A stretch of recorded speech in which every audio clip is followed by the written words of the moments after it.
arrive here in the wee hour of the morning, sir, alas 4. Buti na lang, prayer po namin yon.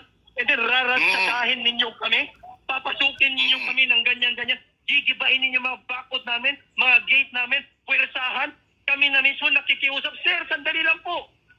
Meron po kaming lawyer, pwede po natin pag-usapan ito. Biruin nyo yan para mga sabog, mga bangag.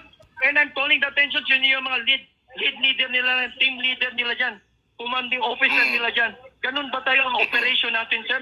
Kami na mismo nakikiusap. Any building sa loob, you can search it. Pero sa loob, sir, dapat may lawyer.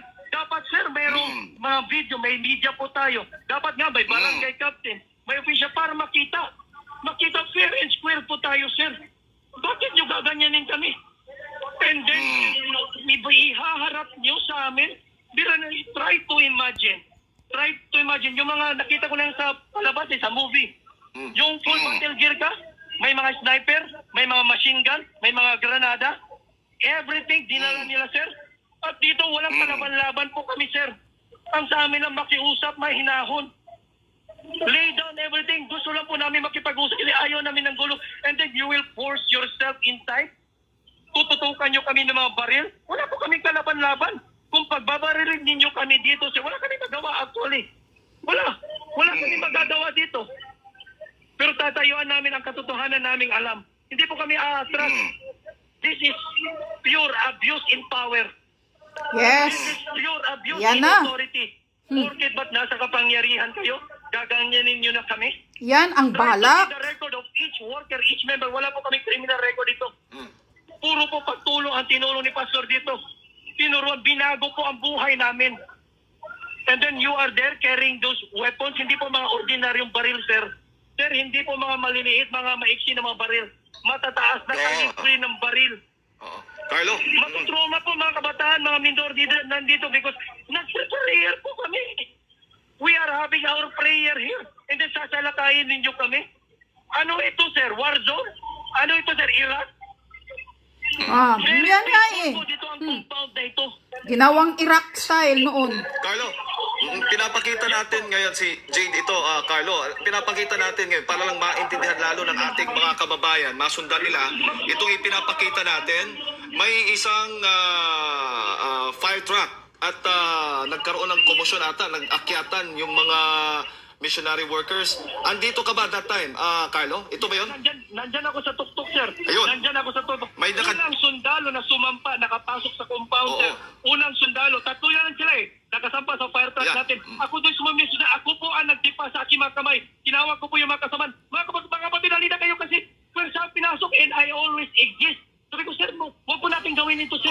Nakikita. Kaya mag-usap po.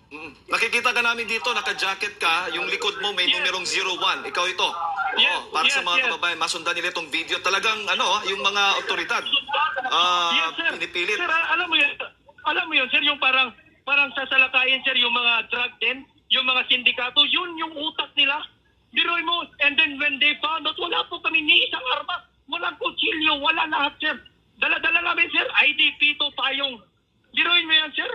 Tapos prayer tayo, tapos ganyan, 3 of them. Buti na lang po, sir, kung magtaka sila, na-push po namin sila outside because that is trespassing.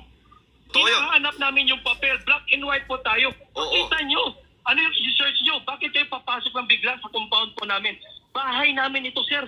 Dito po kami nakatira. Kung yung bahay ninyo papasukin, papayag po kayo? Bahay nyo illegal na papasukin, gigibain yung bahay nyo, papayag ba kayo? Ito bahay po namin, dito po kami naninirahan. Totoo yan. Tapos papasukin, babasukin, babuyan po tayo. Oo, at malinaw, para sa ating mga kababayan, naputo lang, balikan lang natin si Brother Carlo, malinaw na walang ipinakitang dokumento muna bago isinagawa yung kanilang paglusob dyan. Nakikita Grabe po ninyo, talaga nagkaroon itong ng gobyernong komosyon. ito. Yung Utos mga yan ang plano. missionary workers, bago lang po natapos, bago lang nagsisimula yung prayer natin dyan, partner, Ang malinaw, partner, raid muna bago paliwanag. Yun nga eh. Pero walang search warrant na dala. Walang dokumento. Arrest order ang dala. Oo. So, Sir Jay. Yan ang kikita natin ngayon sa video na ito. Nagkaroon nga ng komosyon pala. Itong ating Kanina yan. Pag madaling araw. Yun nga, pinipigilan. Nakikita po natin kanina doon sa fire truck. Yun po si partner Carlo. Yan po. nakikita po ninyo, talagang matapang na umakyat at kasamaan, sunundan ito ng mga kasamang missionary workers din.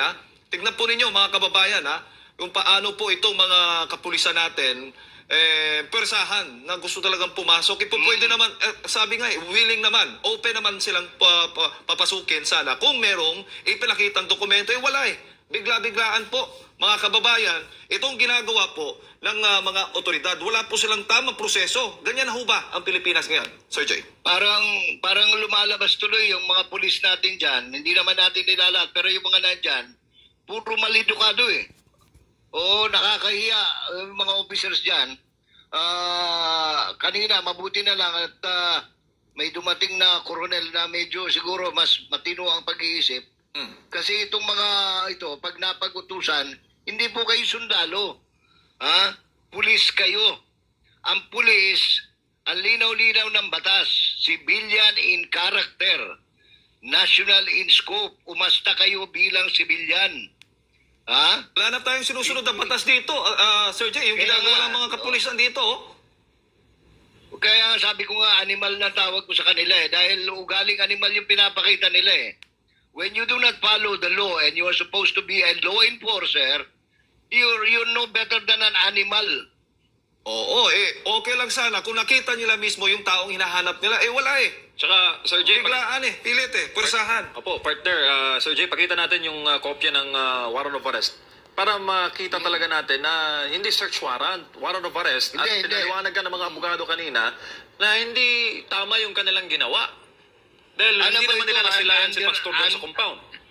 Under duress nga yung accommodation sa kanila, parang ano na lang para mapagbigyan lang si Mayor Baste na nakiusap na para mawala yung tension sa labas.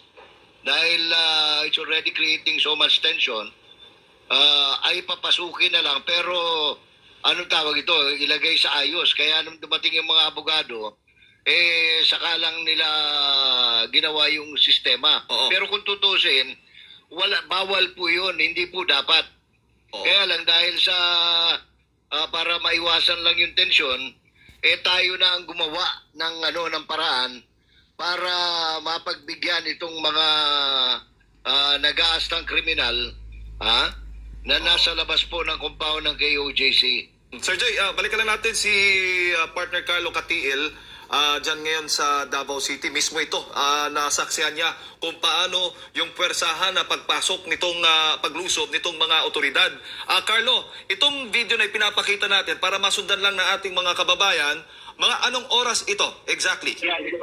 Alas 4 po, alas 4. Yan. So, pagpatay ang alas 4 because quarter to 4 a.m., nagagada na po